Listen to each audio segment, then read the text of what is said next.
I'm delighted to present our speaker tonight. William Hook grew up in a very artistic family, architect, mother, photographer, father, and there were literary people in his background, including Willa Cather.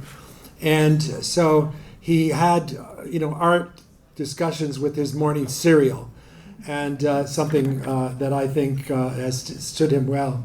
So I spent the day today looking at his websites and some of the videos, and I thought that his clear love for the Sangre de Cristo Mountains in New Mexico, and his love of landscape, of the southwestern landscape. So I was thinking that if Georgia O'Keeffe and Maynard Dixon had an illegitimate child, it would be.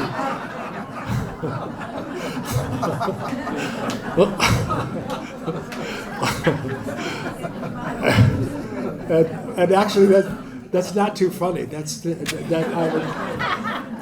so, one of the things I really love about his landscapes is that, he frames them so that he's looking at them through the leaves of a tree, or through an open gate, or through a window, and so he gives you a feeling that you're the spectator looking over the great Southwest that he has certainly come to love. So I am very delighted to present to you William Hook.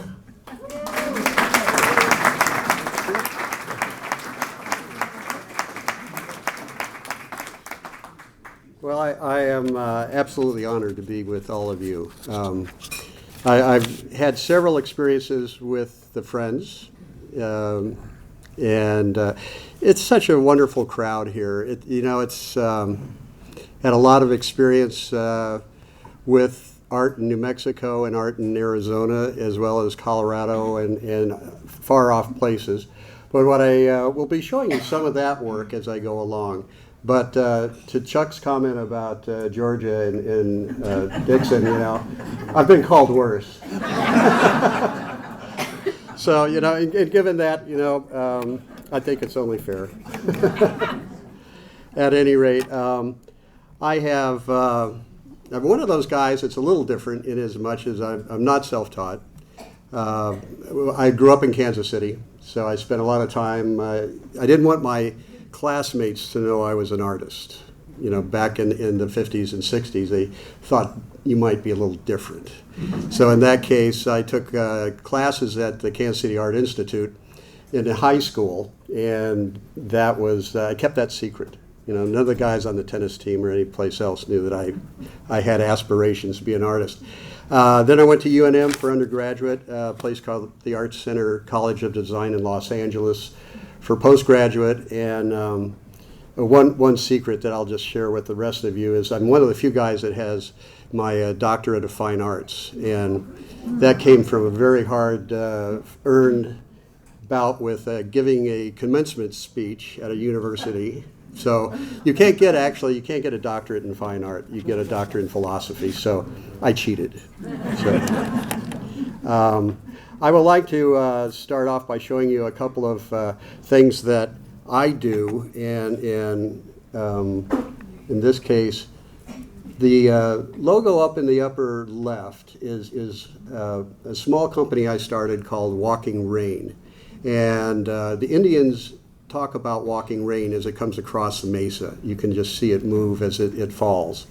And my signature and my undergraduate degree was not in painting, it was in drawing. So I seem to sketch a lot and enjoy that. I have spent the last 40 years, roughly 40 years of my life painting and being a landscape painter.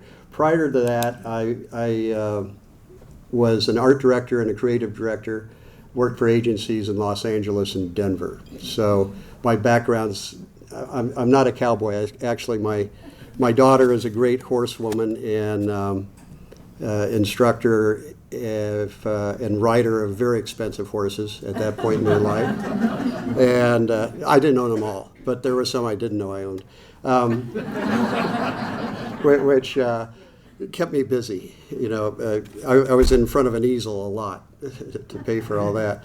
But the idea is that having been in advertising, it was a little bit different. I was really trained as an illustrator. This is pre-computers. You know, it did happen. You know, at that time. So I started off with that, and now I find myself still painting. I don't paint as much as I used to, but I will begin by showing you a series of landscape paintings that I've made, and I'll tell you where they are as we go forward. This comment is one that I find more provocative than anything, and after you finish listening to me, you may have an opinion one way or the other. This is a painting from the Aspen area in Colorado. And this particular scene was in an invitational show, and actually is owned by Peter Coors now. But it's always nice being an artist because I like meeting the collectors because they have a lot more interesting life than I do. So it makes it fun that way. Next is a scene in the Rio Chama area of New Mexico, and I've done so many paintings in this area, and they've been one of my mainstays for painting the Southwest. Again, a scene like this is found through New Mexico almost everywhere, and the autumn scenery is one that, you know, I look at the paintings here in the club, and other artists have found them very, you know, intriguing, and it's a great time of year to be there.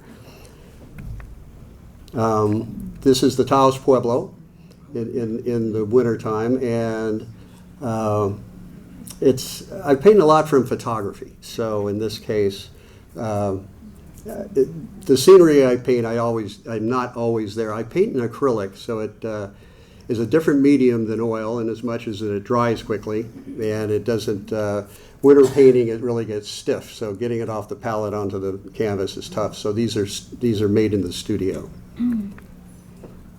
Again, another Taos painting, and what I find intriguing about that part of the world is that it's really, you know, this is outside of a parking lot, you know, and this is the problem of being an artist. You stop everywhere, and drove my kids crazy when I was young because they said, "Can't we take a real vacation?" And the canyons, and this is in the off the Rio Chama and the Christ of the Desert Monastery area. It's really an intriguing place. I've painted there. One time I had a Vanagon camper, and I would go and just plant myself in the desert someplace and make these scenes. Again, I had a studio in Carmel, California, where we lived for 23 years. And we would travel back and forth between Santa Fe and Carmel, and this is Point Lobos, that's right outside of Carmel, and again, a great place to paint. What we loved is being able to go to a new place. It was always like you're on vacation. You'd show up, and I never get the two places mixed up, Santa Fe or Carmel, so it was really pretty darn good lifestyle. This is Ranchos de Taos. I'm just always intrigued with the simplicity of shapes and colors, and this is minimalist color, which I'm not really known for. As you'll find out, I'm primarily a colorist. A Colorado scene from Grand Lake, which is on the west side of the Rockies. You know, it's anywhere you go as an artist, you can't stop. You know, you just have to make a painting or get in trouble or something. But this one, I found it interesting. It was almost like a hieroglyphic, just the shadow of the two people in the boat. If I was a Western artist, these would be Indians. I'm going to move on to, I've got 4 pieces to show you that are over at the Arizona Sonoran Desert Museum. I was commissioned to make paintings for a book called Vanishing Circles. And friends Michael and Priscilla Baldwin really put together the Art Institute over there that is just outside the gates. in this case, I was their landscape painter. They had plenty of people to do, you know, the endangered species, snakes, bugs, birds, everything of the desert. And I was the landscape guy. So I had the concept to do the very southern part of the Sonoran Desert. This is the Tropic of Cancer, right around Cabo. And so the last rock standing up there, it became quite an issue with some of the scientists over there at the museum. They said, well, it can't be the most southern part of the Sonoran Desert because there's no life there. There's, you know, it's just a rock. But as you can see, it's white at the top because there are a lot of birds that thought it belonged in the Sonoran Desert. The next scene is at the very northern part of it, the Algodones sand dunes that are at the south part of the Imperial Valley, just right at the Arizona-California border. And so the amazing thing here was that on this side of the road, they had ATVs and all sorts of sand buggies and that sort of thing. No plants at all. On the other side, there wasn't that activity, and so that's why this area was endangered, because of the involvement of humans and having their recreational activity there. So that was it's a learning process for me, for sure. One of the nicest places was the Organ Pipe National Monument, and went down there some years ago. Most of these paintings have been made in the last 15 years. This particular one, I really was happy to get this assignment because I've never been into a park like this one, and it was a totally different experience for me. I haven't gone back since. I don't know what it would be like today, but maybe a little more exciting. And this one was, I've made 6 paintings. I'm just showing you 4, but this one is of the San Pedro riparian area. And I may be incorrect. I think someone told me this San Pedro River is the only one that flows into the United States from Mexico. Is that correct? Which I thought was pretty amazing. So it's, again, another wonderful assignment. Now I'm going to show you how I got my kids through college, painting aspen scenes. That, I don't know who owns most of my work, but I know in this case it's a fellow, I think Bruce Rauner, was governor of Illinois. And different scenes that I don't think my kids like aspen trees, but they should.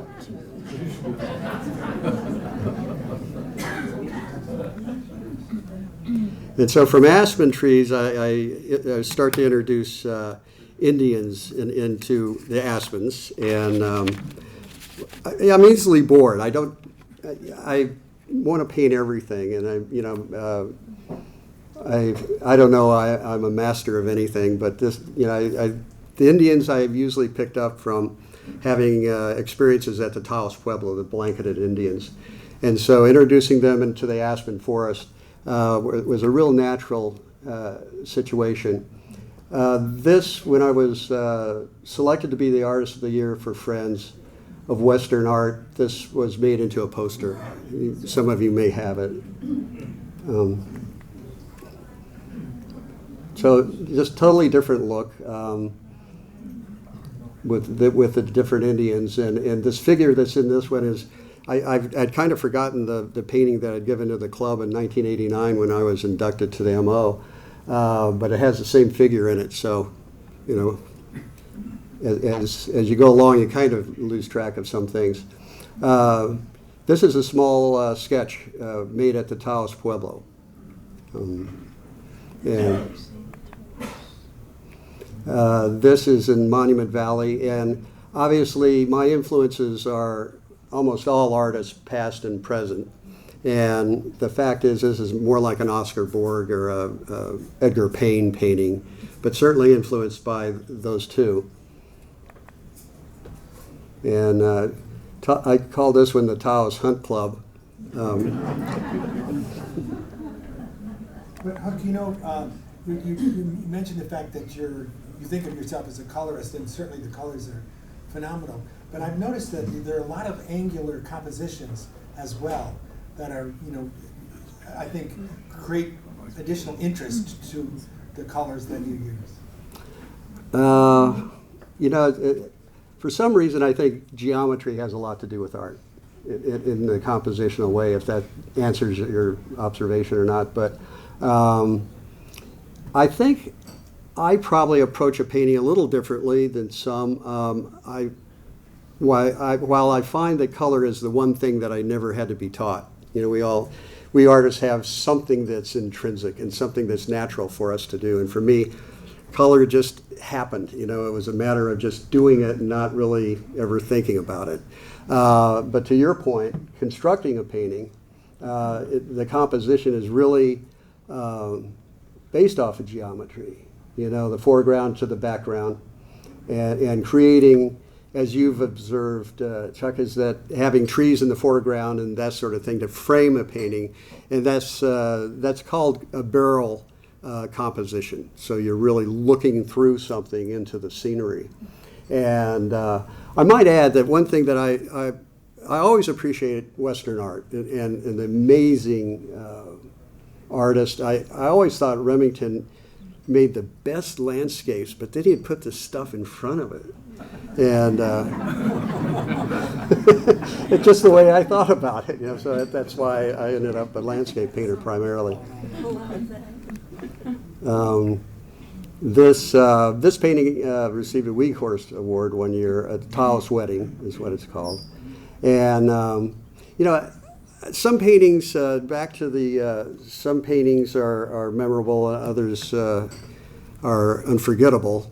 It's interesting because this one I made and I didn't think much about it, and put it into the MO annual show, and it got the award, and I thought, well, what do I know?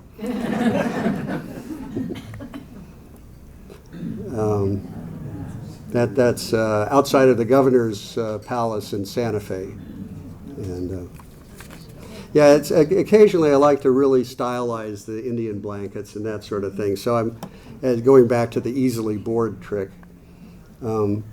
This one's totally different. As you can see, I had a lot of experiences over a 40-year period in art, and what really happens here is that I was a young painter showing in a Taos gallery. They had a collector, but they said, we want a study made of a W.R. Lee style painting. And having been trained as an illustrator, I could do almost all of this stuff, but I was convinced that it was going to be quite a large painting. I never heard from the gallery on this particular collector. I still have this one, it didn't go anywhere, but there's probably a big painting like this someplace in the world that I don't know about. I'm going to go into an area what I call portraits, and this is Bobby. He's at the Taos Pueblo, and I had the hardest time finding Indians to pose in blankets and that sort of thing. It wasn't, as the original Taos artist who could, use Indian models all the time, and that's how all the famous paintings were made. This day and age, it's really quite hard to find Indians to pose and that sort of thing, and I'm not sure I'd be very good at it anyway. This painting was probably made in the early 80s sometime, but I'd gone to the Taos Pueblo once, and they were shooting a commercial there for, of all things, an Italian chewing gum product. And what would happen is that they had this very attractive young woman on a motorcycle that was traveling from New York to California, and they chose the Pueblo to have everyone, wear their blankets and everything. Having had been in advertising in Denver, the crew that was shooting that section of that commercial campaign, I asked them if I could just kind of slip in there and have my still camera and take pictures of all the Indians in their costumes. They're not costumes, they're blankets that they have for ceremonial effect and causes. And so I did that. So I ended up with a lot of Indian material that I needed. And it was kind of backhanded, but at the same time, I got to know the governor of the Pueblo, and he said it was unfortunate they did this commercial. He was realizing that, and he was asked to step down, he and his clan, from their governance that particular time. And as a result, they closed the Pueblo to everyone for about a year. It was a sad situation, so a lot of incomes were affected by that. This is kind of a portrait. I called it the Hat.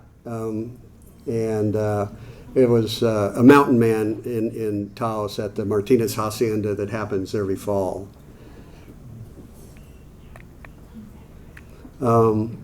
I think I had this one in one of the shows here. I gave it, and it was it's called Approaching Storm, and she's wearing her glasses, and she is indeed an approaching storm.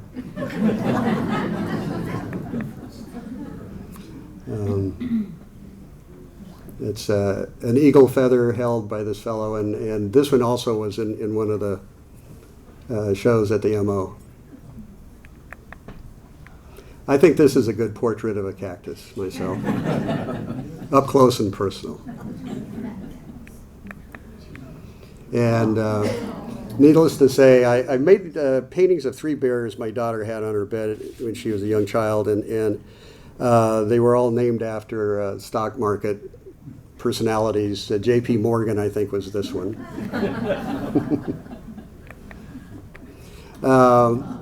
One of my influences was John Singer Sargent, Madam X, for this. But my favorite dog, Higgins, named after Victor Higgins, the Taos painter. I don't want to be known for making dog portraits, but I couldn't resist painting Higgins. So. When I was in advertising, this was a pen and ink drawing that I had made for Psychology Today. So, a lot of different approaches to it over this time. It's Bertrand Russell, my wife is telling me to say. So it's a commission piece. I'm going to show you 3 or 4 photographs that were supplied to me for a commission. A collector in Telluride, Colorado, had asked me to make a painting of their view from their cabin in Telluride. So this was supplied to me along with this one, which was kind of recognizable, not too much. And that Mount Emma is in the background. That's what they were really interested in. So I ended up making this painting out of those. And also what was involved was a trip to Telluride to do my own photography. So, and this collector was originally from Arizona, I think, or Indiana, Dan Quayle and his wife. I had worked on several different projects along the way, and this one I was really honored to put together an artist in residence program for the Big Sur Environmental Institute. And so this particular painting is on the Brazil Ranch, so I'm going to show you a number of ranch paintings. And the Brazil Ranch was later owned by Alan Funt, that guy. And so a beautiful area, though. Offered, California has beautiful ranches as well as a lot of other places. This next one is Ghost Ranch, which is the Georgia O'Keeffe area. And again, it's, New Mexico has lots of different angles and looks, as does Arizona. So I travel between them, and it all seems to work out nicely. This is a California ranch, and it's outside of Carmel, and so it's an angle looking down on a ranch that you usually look up to. This is the Maytag Ranch in southern Colorado, and in each one of these cases I've been fortunate to have collectors who would like to have a painting of their property, you know, their favorite view. And so it's given me an opportunity to do something I would not have ever done otherwise, places you can't get onto and that sort of thing. This is the Forbes, the Snake River, the Forbes 4B Ranch in Jackson. And also did some work. I didn't bring one of their other ranch in New Mexico. Unknown ranch. I actually trespassed to make this one, but you know, and I should have told you up front. Most of the stuff I tell you is true. I don't know which parts because I've gotten old and senile, so that's the way that is. What I'd like to introduce is something a little different that most Western artists don't introduce, and that is a contrail from a jet coming across the sky. And that idea came to me just because I'd look at older paintings, and there'd be old automobiles and things, and then it really gave you the idea that that was an old painting. You know, just perfectly in that scene and there, all of that. It was really nicely done by those individuals, but I just have to fool with stuff, that's all. Again, the Big Sur Ranch, and that's Highway 1 down at the coast. So this painting's a 48-inch square painting, and was quite a challenge to make this one. But interestingly enough, I made a couple of other paintings similar to it that were done on commission for pilots. Always loved this painting. You know, it gave them the idea that they were flying, I guess, or looking down or soaring or something. And I could understand that. So it was always an interesting subject. I'm going to go into a number of paintings that are still life. So I've done the landscape, and I've done some ranches and a lot of Indian figures, that sort of thing. And along the way, as an illustrator, I ended up doing some paintings like this that are what I consider to be still life. It gives me a nice variety of work to approach, and as I'm primarily a studio painter, it's easily done. You know, to be in the studio. Acrylic is one of these mediums that it really dries out fast. If you're outside and there's a wind or anything, it'll dry on your palette before you get it onto your canvas. So it's a bit of a struggle in that way. But so this is definitely, these still life paintings are studio paintings or from photography of something kind of still life. My pot collection actually came from the fact that I was making these still lifes, and I wrote it off, okay?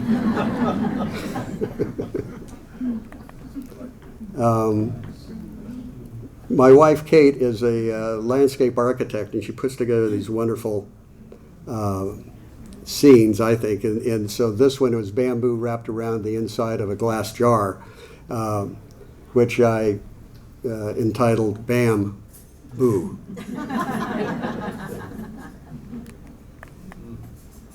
A still life off of a porch in Taos, New Mexico, and it was just waiting to happen. You know, it was I couldn't help myself, so I took advantage of someone else's wonderful work. This is what I would almost consider a still life of Newberry Street in Boston. When my son was looking at colleges, there were a few there that he was interested in. We decided to search around town a little bit, and there was this wonderful autumn scene right there on Newberry Street. So that became a very complicated still life. About how long does it take you to do something as complex as this one? Sorry about that. I tipped my hand. This, well, you know, to be truthful about it, I can't be truthful. I don't see any future in it. The idea here is this scene, this is a, gosh, I think it's a 40 by 60 inch painting. And to be direct with that answer, it took quite a long time, not all at one time, but it ended up back in my life because it went up on auction in Santa Fe in a Western, venue of all, yellow slickers and that sort of stuff. So naturally, nobody else bid on it except my lovely wife. And so I purchased it, made a few changes in it, put it back into the marketplace, and sold it last year. But it was painted originally in the 90s. So, okay, now I'm getting to that point where when I put this book together, that was 10 years ago in 2014. And I'd always said that I wanted to, if I ever had the guts, get into making modernist works that were influenced by some of the people that I was influenced by early on. Juan Moreau, a lot of French modernists.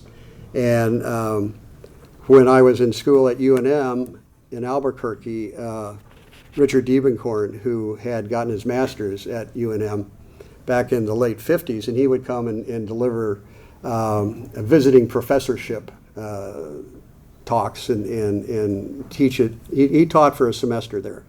And so I was probably a freshman, but I snuck into all the classes that only seniors were supposed to be taking. And what the heck, they don't get all the fun.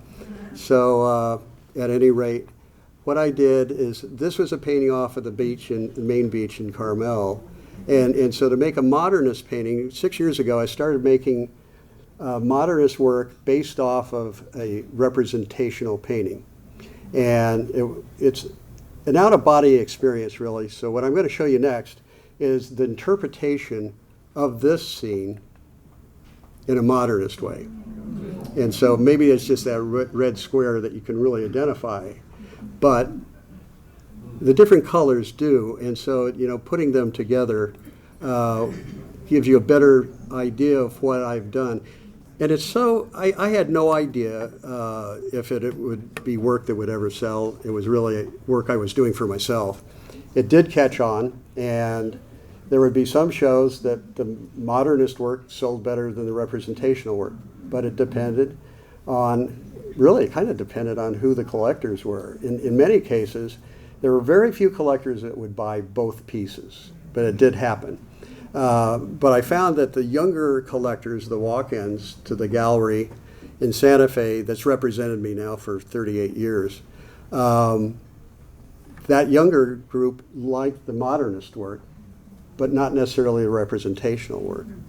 So it was really, it throws all the way back to my advertising days, I suppose, that just knowing a little bit about marketing and what the demographics might be for the young collectors versus the older collectors. And so I was motivated to do that. And now I've made, 36 to 40 paintings that are modernist.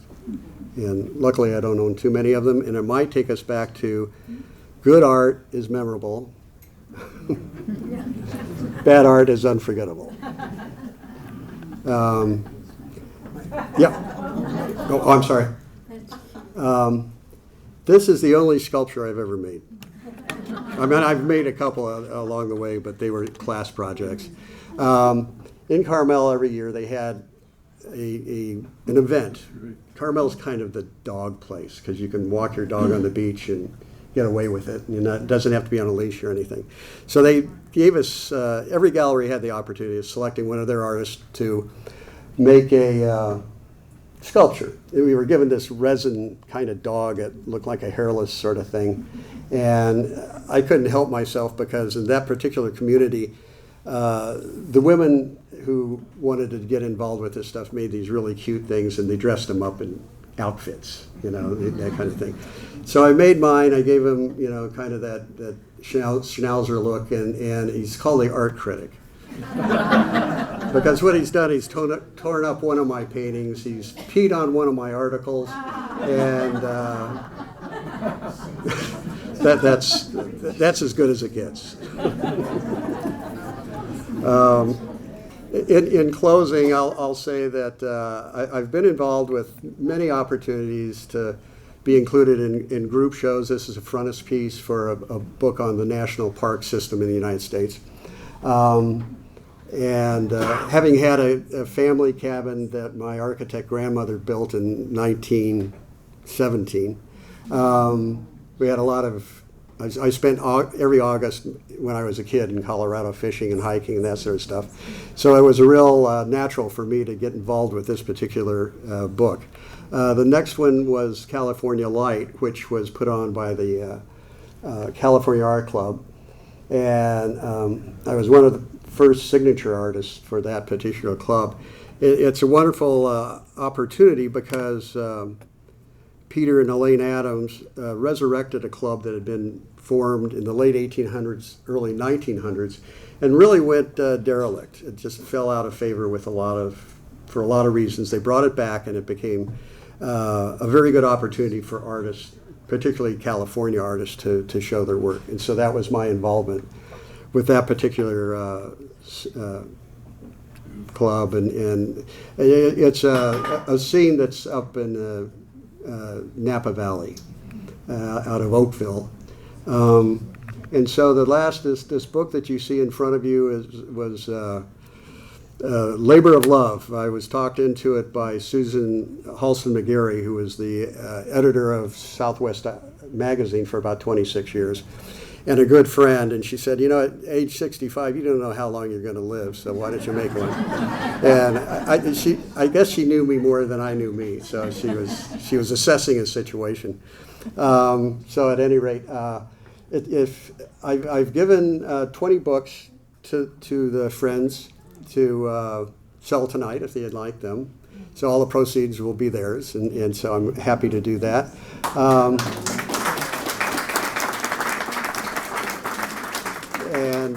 It's such a good organization. If I can be of benefit to it, it's my honor. So at this point, questions? Let's go. Anyone have any questions for Mr. Hook? Yes. Yes. It seems, when I think of you with a touch of red. It seems like in a lot of your portraits and stuff, you always have that little touch of red. It kind of, I don't know if it's a phase you went through or whatever, but when I think of William Hook, I always think of that. And I've got that one with the marching through the thing. So was that just a phase that you went through? Because I see a lot of the others that you don't have the red. But to me, I think of you with that touch of red. Is there significances to that? Well, okay, I could be honest with you. I sign my paintings in red.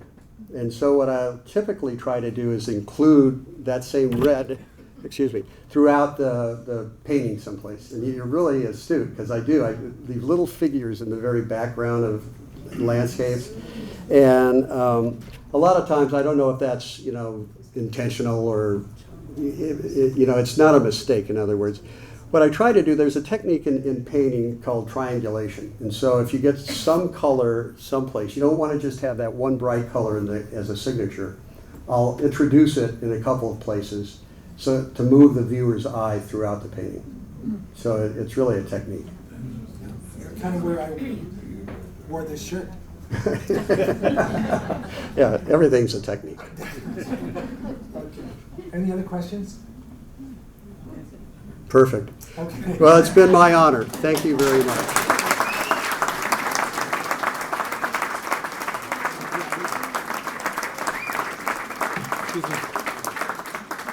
Yeah, I just want to thank you very much for this presentation. A lot of us here have had the opportunity to hear many presentations, and I think that good ones help to illuminate their particular art. The best ones also teach you something about art itself, and I think that's what we've learned tonight, and for that I am especially grateful to Mr. Hook.